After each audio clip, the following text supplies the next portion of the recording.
Quand j'ai rencontré mon mari, il était très charmant, très calme, très séduisant et ma famille et moi et mon entourage, mes amis, on pensait tous que j'avais enfin rencontré l'homme de ma vie. Il était très attentionné, il me donnait de l'attention 24 heures sur 7.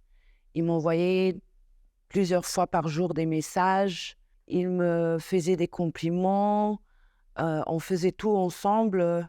Aujourd'hui, j'ai compris que c'est le love bombing. C'était une stratégie pour me contrôler et pour me garder près de lui. J'ai eu ma première gifle, quelques semaines après qu'on s'est rencontrés. Il était jaloux et il m'accusait de flirter avec les hommes en public. Après, c'était en moyenne des coups de poing et des coups de pied une fois par mois et c'était toujours parce qu'il était jaloux. Au début, je me remettais en question, je me culpabilisais, je me sentais responsable pour, sa jalousie.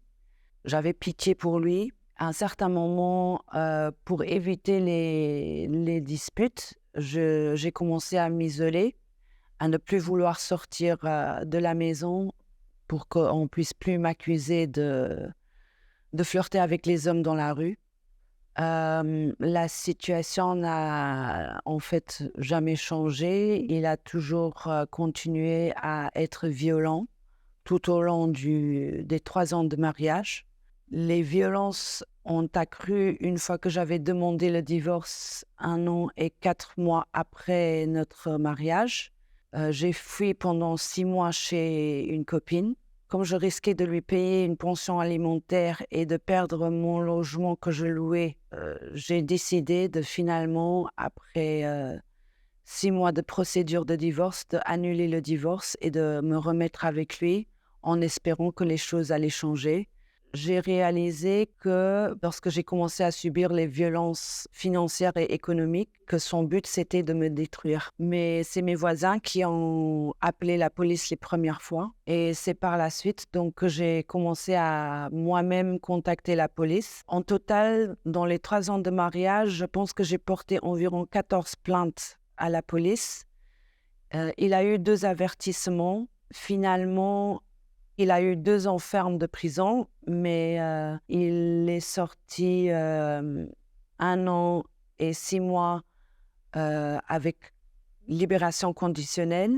Le pire, c'est les violences financières et économiques du mari, mais aussi de l'État. J'ai payé 25 000 € de frais d'avocat et finalement, je ne sens pas que la justice a été faite.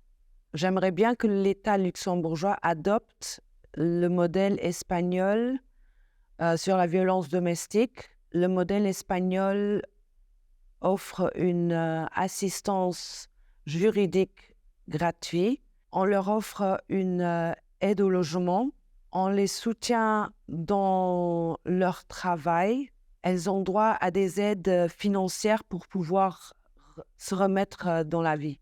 Si je témoigne aujourd'hui, c'est pour que les femmes puissent reconnaître les stratégies d'abus. Il faut que nous, les victimes ou les survivantes, on arrête de chercher des excuses pour le comportement violent de nos conjoints. Un homme qui aime une femme ne la frappe pas.